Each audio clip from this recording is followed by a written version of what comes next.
Okay, one of the things that we tried to impart, okay, I say we got to put that down.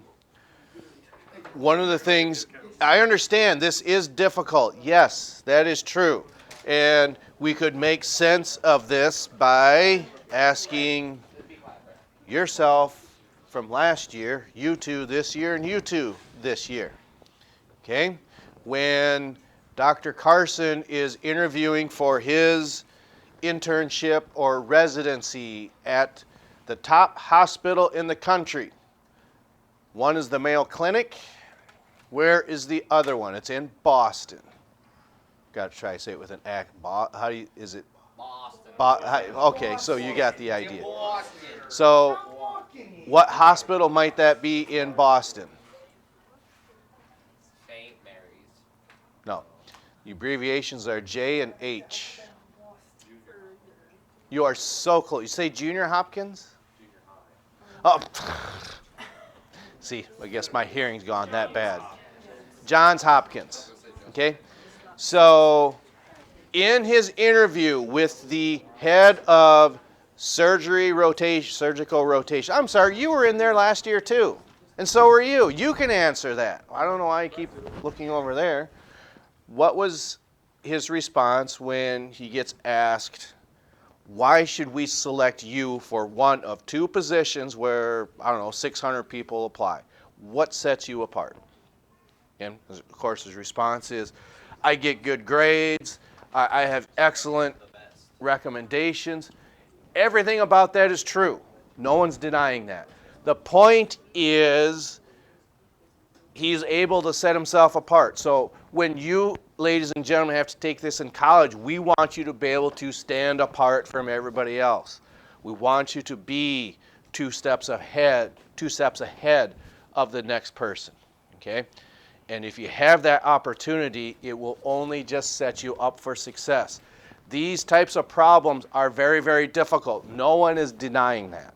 I think we would agree. This looks like it's pretty difficult.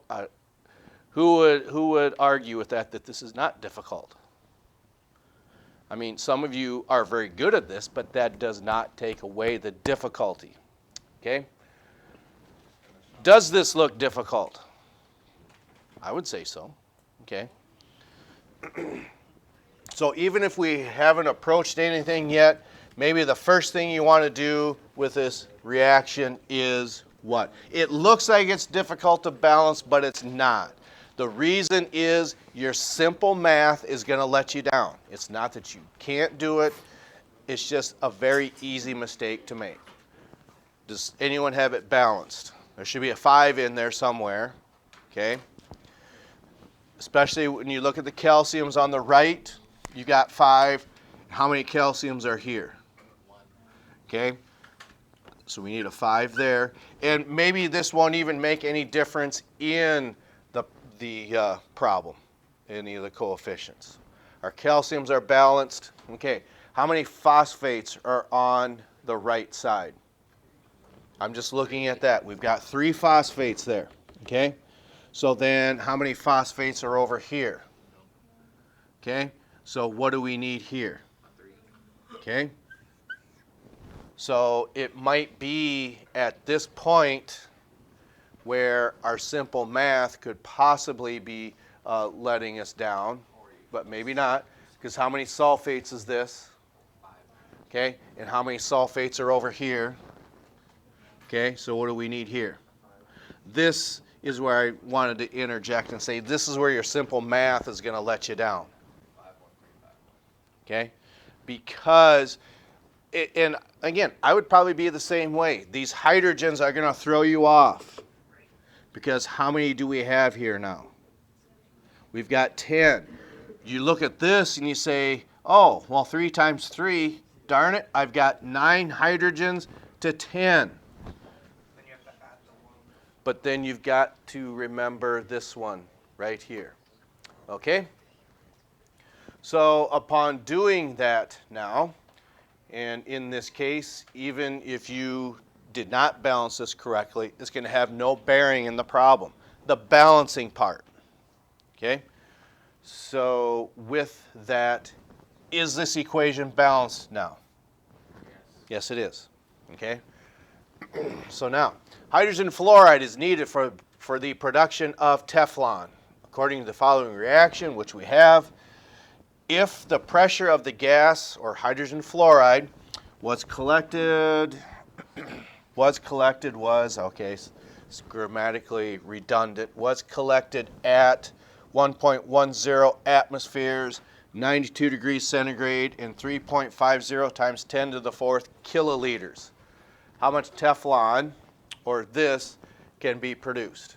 Okay, so sometimes some of these actually have real industrial applications, and this is one of them. For anyone who lives on a farm and has dealt with hydraulics, you use Teflon a lot. Okay, well, I think you do. So who can we pick on very quickly? For anyone who's ever had to work with hydraulics, sometimes you got to change the tips. In them tips, you have to use that Teflon tape to give it a good seal so you're not spilling hydraulic fluid. For anyone who does any sort of plumbing in your house, okay, sometimes you might have to do that, and even natural gas, you could say plumbing, actually has a type of Teflon tape to it. It's orange in color instead of white. Okay, but regardless, the next thing we want you to know from here is, okay, so what do we know in this problem? Temperature. We know the temperature is what? 92 degrees Celsius, and if you convert it to Kelvin, it'll give you 365 degrees Kelvin. Okay, 365 degrees Kelvin. Okay, what else do we know? 1.10 atmospheres. Okay, do we know the N value? Correct. No, we don't. Okay, do we know R? Okay, 0.0821. Okay, and one more, volume. That might be a little tricky. Okay, but when you are looking at these types of measurements, they are powers of 10. Just like when you see kilograms, okay, if you need to convert that to grams, how many times to the right are you moving? It's a power of 10, so it's 3 times. Okay? So in this case, if you're way out here on kiloliters, okay, how many times are you moving to the right to get to liters? 3. So you can do it one of two ways. You can add 3 to your exponent, okay? Change this from 3.50 times 10 to the fourth to times 10 to the what? Is anyone confused by that? It's just a power of 10. That's all that it means. Okay? Meters is the smaller one. So you would multiply. Times 10 to the 7th. Now it's in liters. Okay? So now we can solve for this N value because we are starting with this gas, hydrogen fluoride. We are looking for an X amount of grams of this substance. Okay? So upon doing that, when we just do what the equation tells you to do, which would be, let's see here, pressure 1.10 times 3.50. Oops. Times 10 to the 7th. Okay? Equals what's on your right-hand side?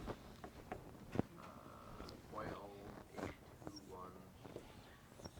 times 3. O is a letter, not a number. Yeah, but these. Okay. Multiply that. Okay, say Coleman's zip code. I don't know Coleman's zip code. Oh, sorry. 57, I'm Egan. 57, 57. Kind of reminds me of that 7024 is Egan. 57. 105 is Sioux Falls. Well, right, but Egan's again. 024. What's Egan's? I know It's what 0. trying to do. It's O. Kind of reminds me of. Do you say 605? 605 when giving a phone number? You I say do. 605. I say 605. We live in the 605. What about when someone asks you what time it is? You say it's 9:09 a.m. 909. No, you don't. You say 909. 9:09 a.m. Or it's 905. Or do you say like 1500? You use those three times. That would be 3. That's not even the right Well, time. Yeah. I know, I was just saying 1500 as an example. Yeah. Should have said 8. It doesn't matter. No, I would still say 1500, but no, I don't say 909. 909. You really? Yes. O is not a number. If I ask you Okay. Now we can work past that. When I do that, it kind of reminds me of that substitute that says, "You done messed up, Aaron." You're gonna feel my wrath. Okay. 365. And then you have n left. Okay? So notice we're not going to quite get 22.4 for this because that's well above 273. But upon multiplying, I suppose you could melt them too, 0.0821 times 365. There's no decimal in that. Yeah, and they come out to a perfect number. This does? The answer? Huh. What a quinky dink. Yeah.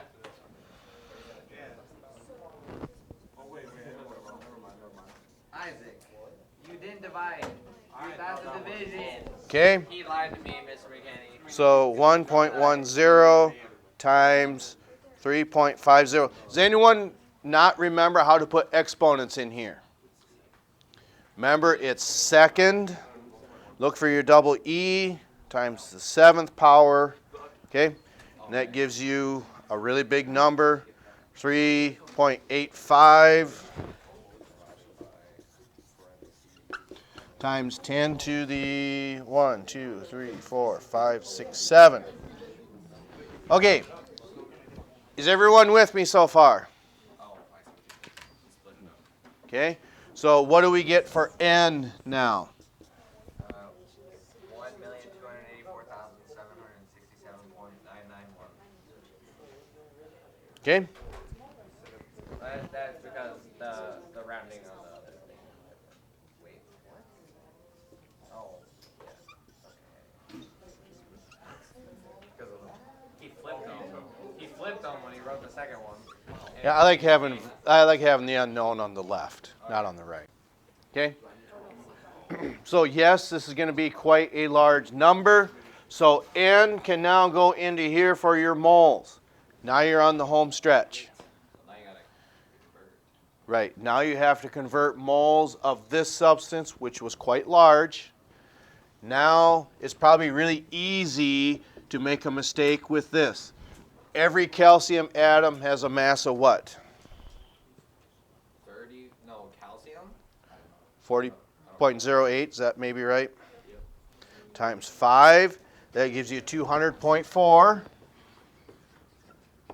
Okay? And how many phosphorus do we have? So 30.97 times 3, that gives you 92.91.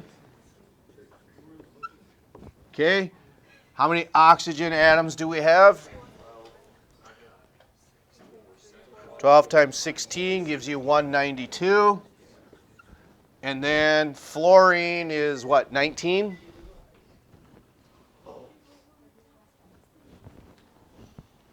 Yes. Okay. It is. So, all right. So 192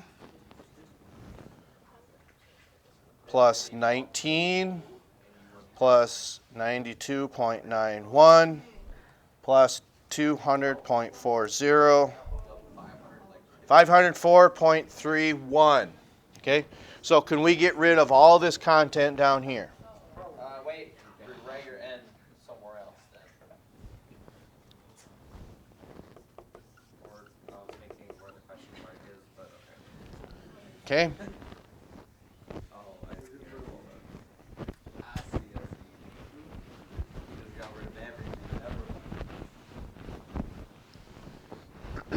So now we can use that dimensional analysis and say 1.26 times 10 to the 6 mole of HF. So now we want to get over to this side of the equation. And how do we do that? Same as we did in January, same as we did in February. But you got to do that correctly though. Moles of HF on the bottom. Mole of HF. And mole of Ca5 phosphorus 3F. Okay? Now, is there any coefficients here? No, there's not. Well, there's one, like you said. We gotta put it in grams? Yeah, so he already did the problem.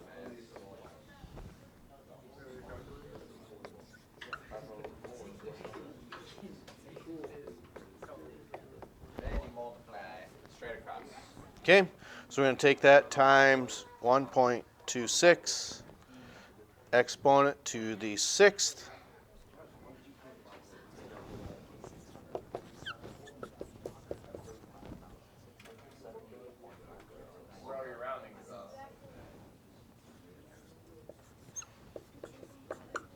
Okay. Now, when you look at that, yes, that seems like that's quite a large number. But you got to remember, this is measured in grams. Okay? So we can perhaps make a little more sense of that and get this into kilograms, which would mean 6.35 times 10 to the 5th. Okay? And then, if that's the case, we got 63,500 grams. And how many?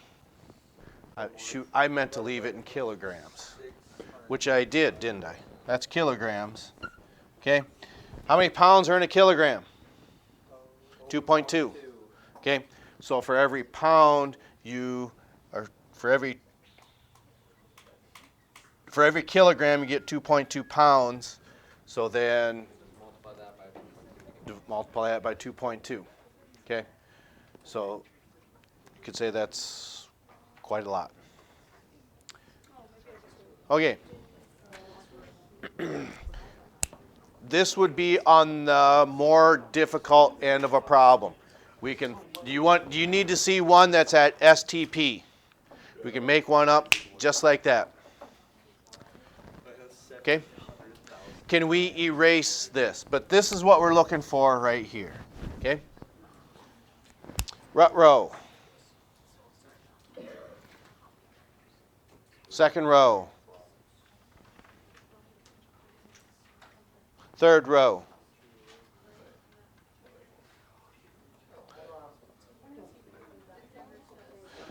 And our head was down, but we're nodding, correct? Okay.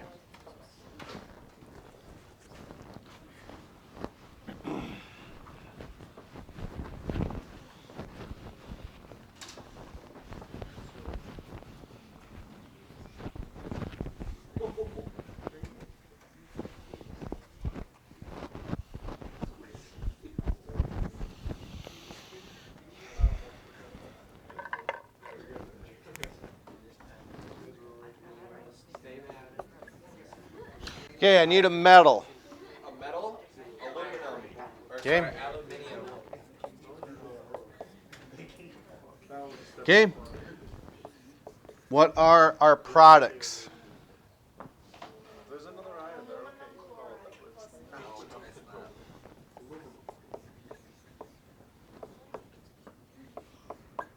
Does anyone want to take a guess why we're doing a problem like this? A signal replacement? True. Because if we don't go any further, where's probably the number one mistake going to be? Right there.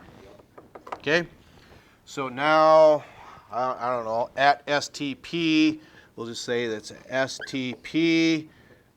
How many grams of aluminum do we have? What do we start? Oh, 79.37. Okay? So then, how many liters of hydrogen is that going to give off at STP in this reaction. Okay, that's grams of aluminum. Yes. Okay. Do you want to do that yourself, or do we work on this together? Okay. So with this, that's given us quite a bit of information there. What is our temperature? Well, of course, it's 273 because it's at STP. I don't think that shows up very well. 273.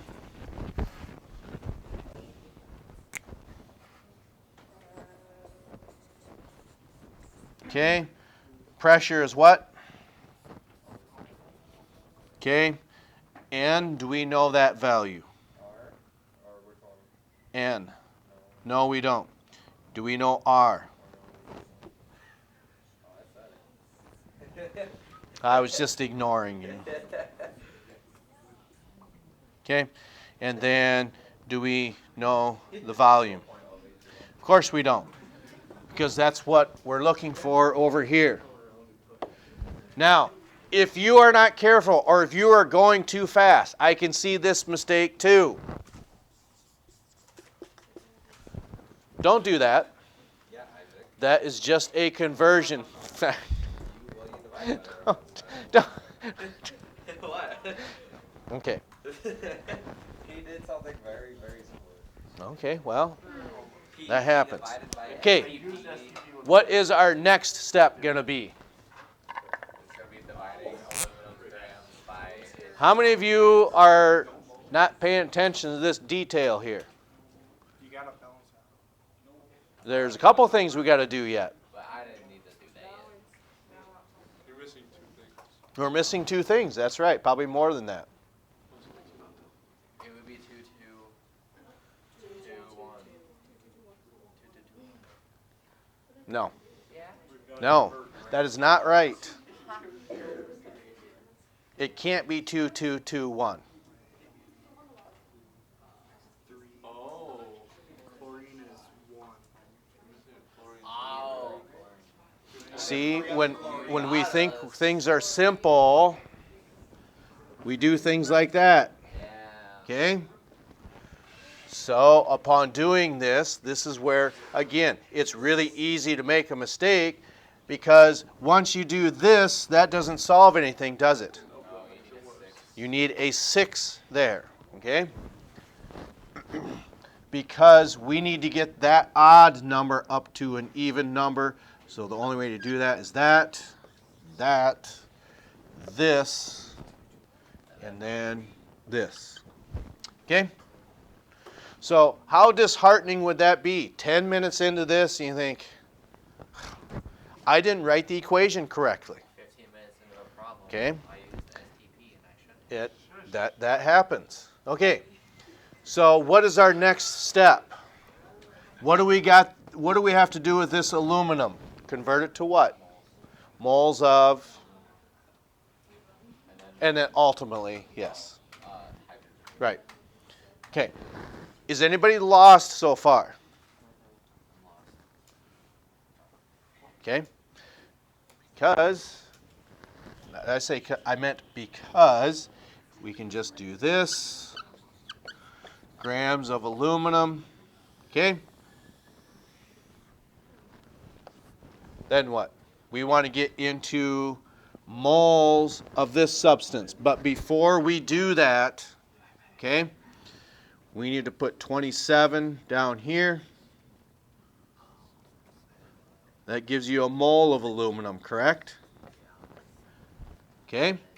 Now we're going to get to that side of the equation. Okay.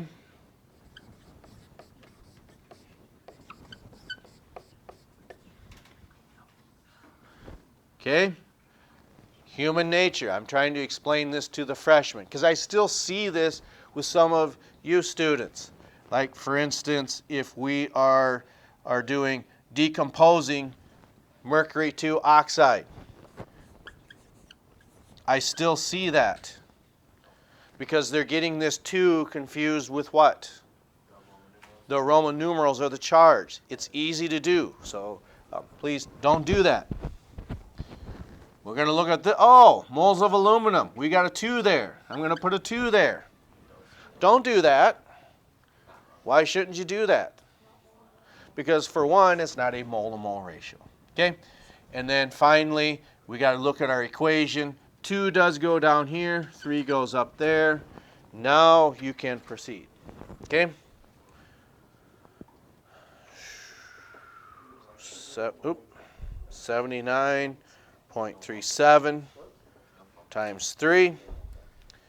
And 27 times 2 is 54, right?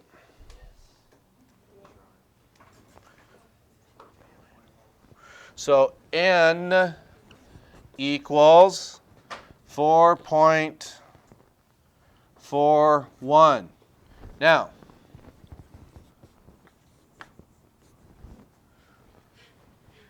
is that right? I thought of that right when I wrote the last 2 letters. No. That is not right. That is moles of hydrogen. Okay? So now we must be done because we're looking for this. We got something labeled in hydrogen. Now we got to be done. No, we need it in liters. Put it in the thing. Put it in the thing. Yeah.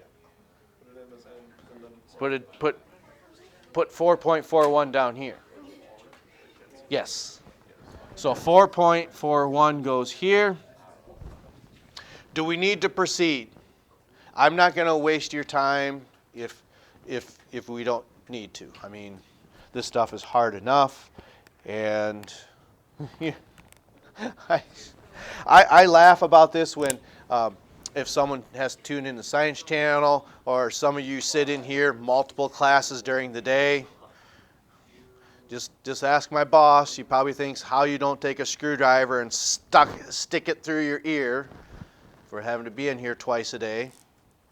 Isn't that annoying? Mm-hmm. Hey, there's something for honesty. I don't take offense to that.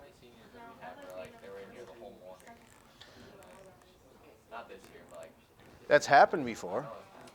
Yeah, Malik was one. Kyrie was another. Pretty much the whole morning sitting in this room. Man, that had to have been good times. But no one in here is going to take zoology next year. Well, you 3 can't. Good afternoon. The pancake breakfast tomorrow morning has been. But that goes back to center. How many you do maybe taking zoology next year? Nobody?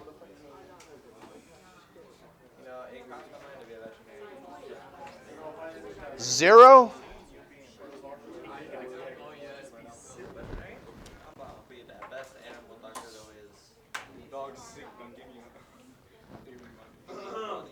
So it is 0 then. Okay, I mean that's fine. Okay. So we take 4.41, okay, and do what with that? Like you said, put it in here, okay? So what that means then is 4.41 equals, we can shorten this up on the right side. How? Because it's at STP, we know that what can we put here for a constant? You put N on the wrong side. Oh, I did. Yeah. I did that intentionally. Yes. Because I knew that we could put 22.4, okay, and then take that times N, which is 4.41. So you probably get somewhere close to in the 90s or 100. I mean, I don't know how exact that is. 22.4 times 4.41. 98.78. And that's labeled in what? So anytime you solve for that, it will be in liters. But if the question asks how many milliliters or cubic centimeters is this, what do you have to do to this number?